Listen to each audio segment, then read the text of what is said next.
Selamat datang kembali di penelusuran mendalam kita. Kali ini kita mau coba bedah bab 1 dari buku Strategi Safari. Judulnya aja udah unik nih. And over here, ladies and gentlemen, the strategic management beast. Iya, judulnya kayak pertunjukan sirkus ya. Betul. Dan sumber kita ini kayaknya mau ngasih pengantar yang agak beda nih soal dunia manajemen strategis. Sesuatu yang sering dibilang puncak aktivitas manajerial lah. Nah, misi kita kali ini apa? Kita mau coba ngertiin apa sih sebenarnya strategi itu di dunia bisnis dan kenapa kok banyak banget cara pandangnya, kadang malah kayak bertentangan gitu. Iya, itu pertanyaan kuncinya. Bab ini langsung kasih analogi yang kuat soal gajah itu loh. Ah iya, yang orang buta itu kan? Betul. Bayangin ada beberapa orang buta, megang bagian gajah yang beda-beda. Ada yang pegang belalai, ada yang kaki, gading mungkin. Terus masing-masing ngerasa paling tahu bentuk gajahnya kayak gimana. Padahal cuma pegang sebagian kecil aja. Nah, gajah kita kali ini, ya manajemen strategis itu. Metafora yang pas banget sih itu. Jadi, bab pengantar ini mau ngenalin kita sama si binatang buas ini, sama 10 mazhab atau cara pandang beda yang bakal jadi pemandu kita di safari ini. Gimana? Siap mulai petualangannya? Siap, mari kita mulai. Oke, kata strategi ini kan udah sering banget kita dengar ya. Di mana-mana ada. Kayaknya semua orang ngomongin strategi. Ya, udah jadi kayak kata kunci gitu ya. Nah, buku teks biasanya ngasih definisi yang rapi gitu. Sumber ini ngutip Wright DKK. Rencana manajemen puncak buat capai hasil yang konsisten sama misi dan tujuan organisasi. Kedengarannya jelas ya? Jelas, tapi mungkin terlalu sederhana. Nah, itu dia. Bab ini justru kayak sengaja gitu, menghindar dari satu definisi tunggal yang gampang. Kenapa gitu ya kira-kira? Iya, karena itu tadi. Kesederhanaan definisi itu bisa menipu. Sumber ini langsung bilang, binatang strategi ini terlalu kompleks buat dilihat dari satu sudut aja. Oh, jadi kayak... Kayak nyoba masukin gajah ke kotak kecil lah, nggak bakal muat. Makanya, daripada ngasih satu definisi, bab ini ngenalin dua cara dasar buat lihat strategi. Dan dua cara ini sering tarik-menarik. Apa aja itu? Strategi sebagai rencana, plan, dan strategi sebagai pola, pattern. Oke, rencana versus pola. Coba kita bedah ini. Kalau merujuk ke gambar satu-satu di sumber, rencana itu kan lihatnya ke depan ya. Betul, niat awalnya. Apa yang mau kita capai? Niat kita, intended strategy. Sementara kalau pola, itu lihatnya ke belakang. Nah iya, apa yang udah kita lakukan secara konsisten? Hasil nyatanya gitu ya, realized strategy. Langsung kepikiran nih. Seberapa sering sih dalam pengalaman Anda atau pengamatan, intended strategy itu persis plek sama realized strategy? Wah, jarang banget, hampir nggak pernah malah. Dan itu intinya. Oke, Di gambar 1-2, sumber ini melangkah lebih jauh lagi. Dibedain antara strategi yang murni disengaja, deliberate strategy, sama strategi yang murni muncul gitu aja, emergent strategy. murni disengaja sama murni muncul ya? Iya, kalau 100% deliberate artinya apa? Artinya nggak ada ruang buat belajar dari lingkungan atau pengalaman sama sekali. Wah, kaku banget dong. Benar. Anda bikin rencana di awal, terus tutup mata, tutup telinga sama apapun yang terjadi. Ya jelas itu resep gagal di dunia yang dinamis kayak sekarang. Oke, masuk akal. Terus kalau sebaliknya, 100% emergent. Nah, kalau itu artinya nggak ada arah, nggak ada kendali sama sekali. Organisasi cuma reaktif aja, nggak punya tujuan jelas. Itu juga nggak efektif ya? Kayak kapal tanpa nahkoda. Persis. Jadi ini bukan pilihan salah satu gitu. Jadi bukan hitam putih ya? Bukan. Realitanya itu ada di tengah-tengahnya. Di spektrum antara keduanya. Strategi yang efektif itu butuh campuran. Campuran gimana tuh? Ya, perlu ada visi, ada arah, deliberate, tapi juga harus ada kemampuan buat belajar, adaptasi, dan ngebiarin ide baru atau pola tak terduga muncul dan ngebentuk arah baru. Itu sisi emergennya. Menarik. Sumber ini pakai istilah bagus, strategi itu harus bisa dibentuk sekaligus dirumuskan.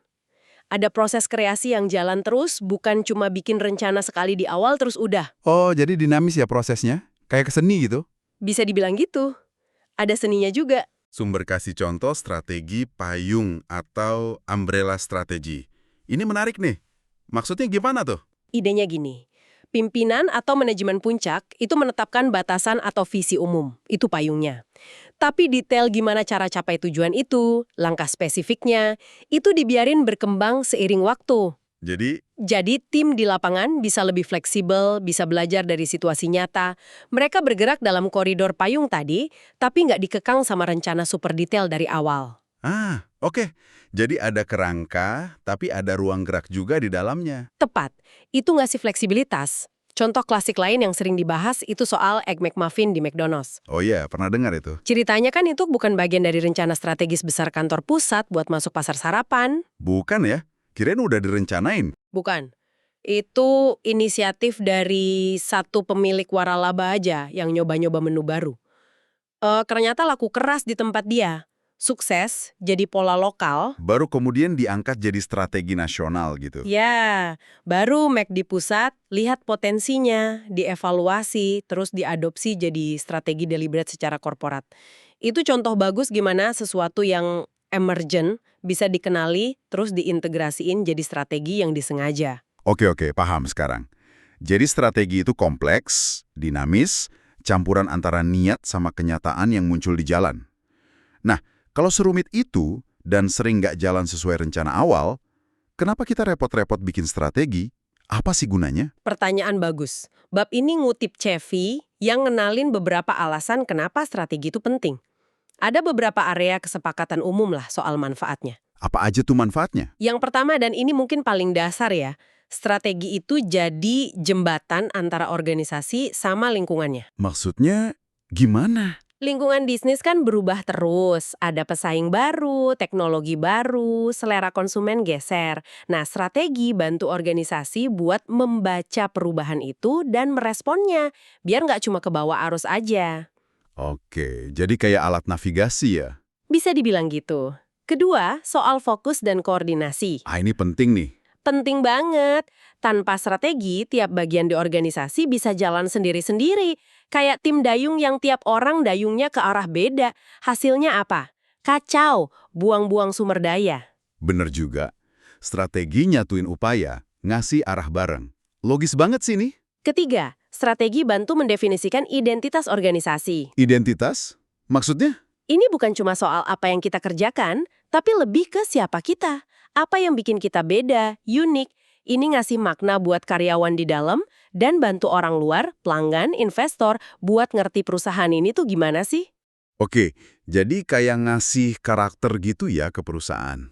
Bisa jadi. Dan yang keempat, soal konsistensi. Strategi ngasih semacam kerangka acuan buat ambil keputusan sehari-hari. Biar nggak ngasal gitu ya keputusannya. Iya, ini ngurangin ambiguitas, bikin lebih bisa diprediksi, dan bantu mastiin tindakan di seluruh organisasi itu sejalan sama tujuan jangka panjang. Oke, jadi ada 4 manfaat utama ya, jembatan ke lingkungan, fokus dan koordinasi, definisi identitas, dan konsistensi. Kedengarannya bagus semua. Nah, tapi disinilah sumber ini jadi menarik banget. Nggak berhenti di manfaat aja. Langsung dibahas sisi lainnya. Sisi lain, maksudnya kelemahannya. Iya, semacam potensi jebakan atau kerugian kalau strategi itu diterapkan terlalu kaku atau berlebihan. Kayak obat lah, dosis pas nyembuhin kebanyakan bisa bahaya. Jebakan, wah gimana tuh contohnya? Misalnya soal fokus dan koordinasi tadi. Manfaatnya jelas kan? Tapi kalau fokusnya terlalu kuat, terus semua orang didorong mikir seragam demi koordinasi, Jadinya? risikonya itu groupthink.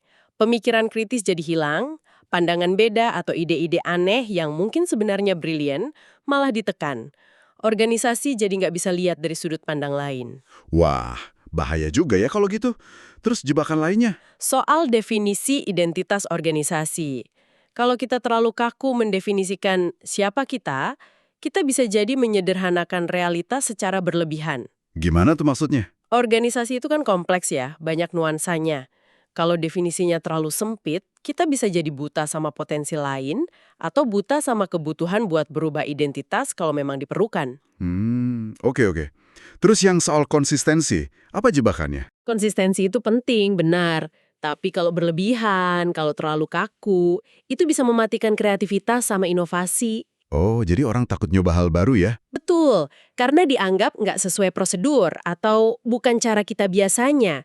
Nah, ini bikin organisasi rapuh banget pas lingkungan nuntut perubahan radikal. Jadi kayak nggak fleksibel gitu ya? Iya, sumber ini pakai analogi bagus. Kacamata kuda, strategi bantu kita fokus lurus ke depan, tapi seringkali bikin kita nggak lihat apa yang ada di samping. Padahal di samping itu bisa jadi ada ancaman besar atau malah peluang emas ya. Nah, itu dia. Kacamata kuda itu membatasi pandangan periferal kita. Ini jadi kayak ironi ya.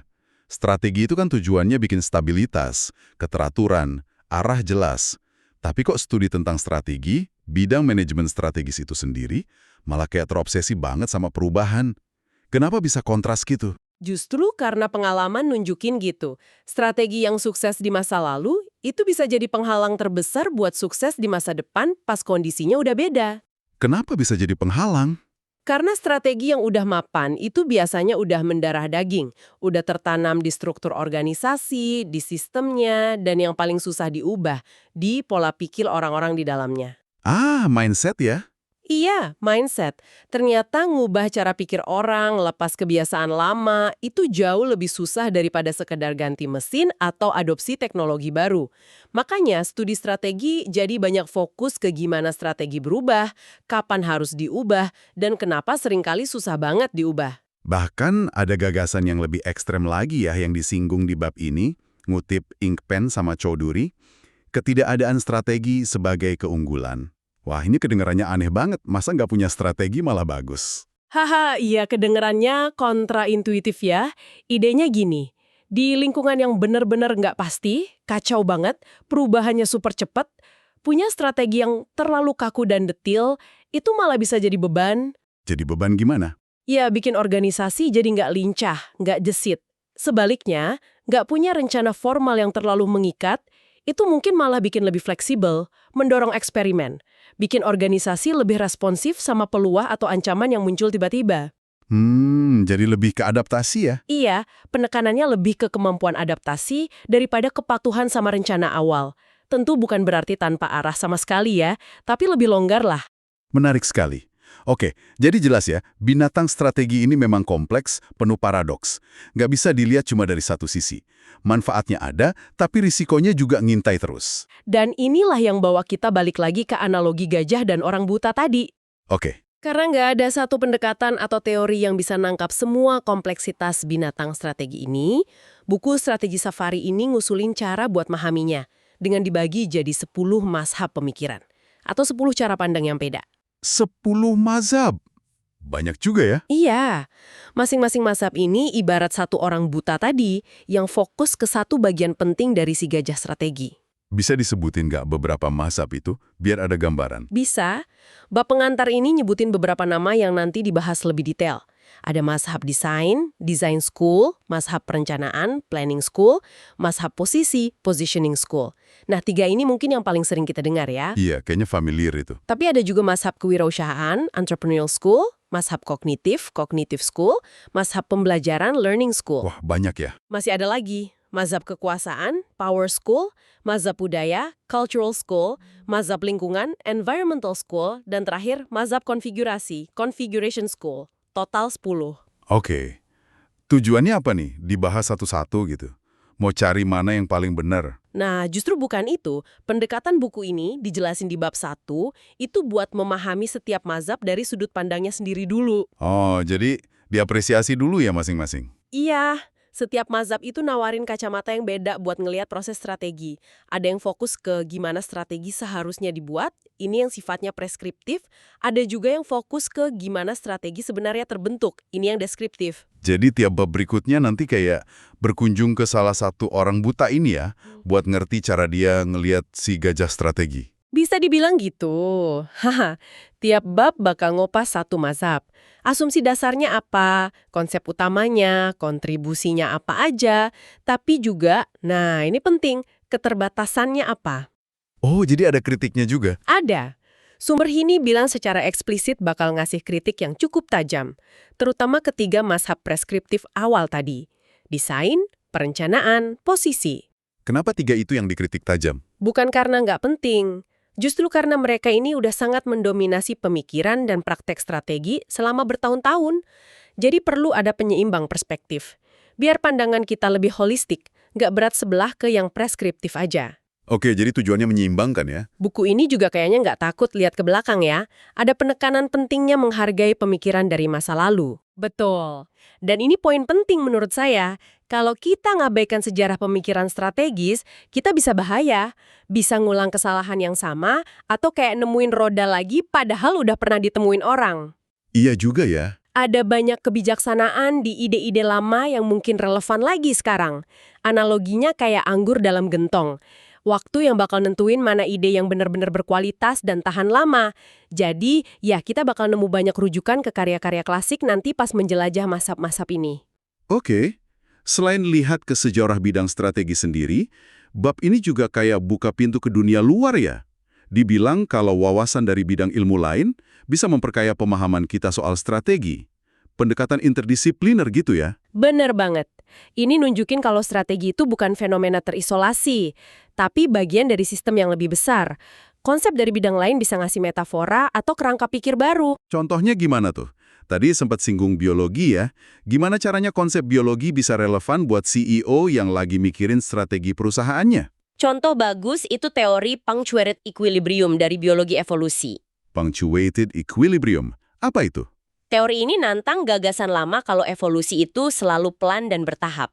Sebaliknya teori ini bilar, seringnya ada periode panjang stabilitas, equilibrium, di mana spesies nggak banyak berubah. Terus, tiba-tiba diselingi periode perubahan yang cepat banget dan radikal, punctuation. Mungkin dipicu perubahan lingkungan besar. Oke. Terus hubungannya sama bisnis? Nah, coba terapin ke dunia bisnis. Misalnya industri penerbangan. Relatif stabil kan selama beberapa dekade? Terus tiba-tiba muncul maskapai low cost. Itu kayak punctuation-nya. Langsung ubah lanskap industri secara fundamental dan cepat. Ah, ya benar. Nah, memahami pola equilibrium punctuation ini bisa bantu para pemimpin bisnis buat nggak terlena pas lagi stabil dan lebih waspada sama potensi disrupsi radikal yang bisa datang tiba-tiba. Wah, itu contoh yang jelas banget.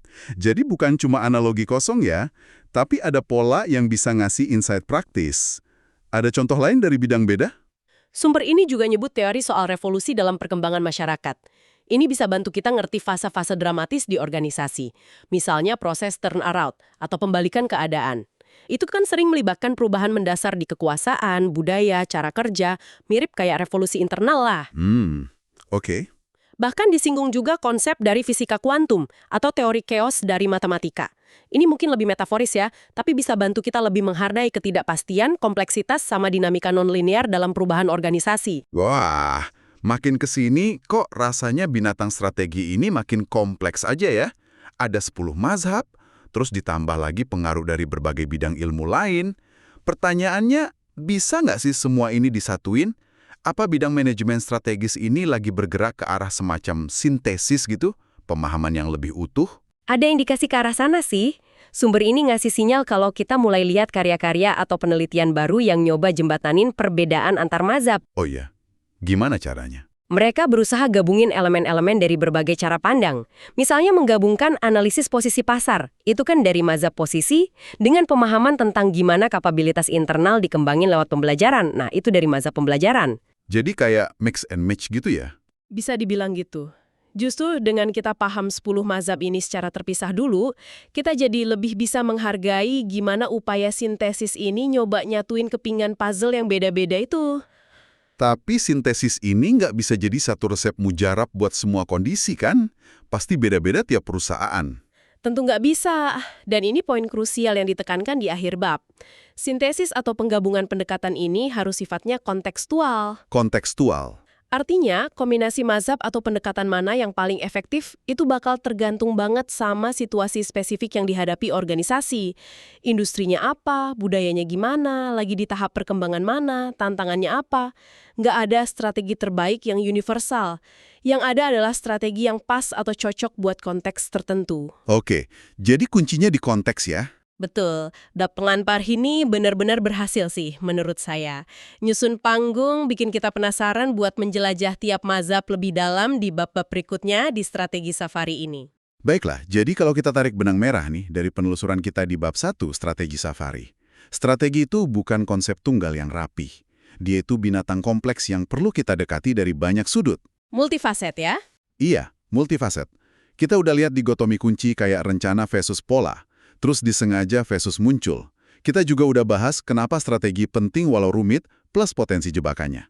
Dan yang paling penting, kita dikenalin sama 10 mazhab pemikiran yang bakal jadi peta kita nih buat memahami lanskap strategi yang luas ini. Tepat sekali. Dan mungkin sebagai pemikiran penutup ya buat Anda yang menyimak, bab ini secara nggak langsung ngajak kita buat refleksi diri.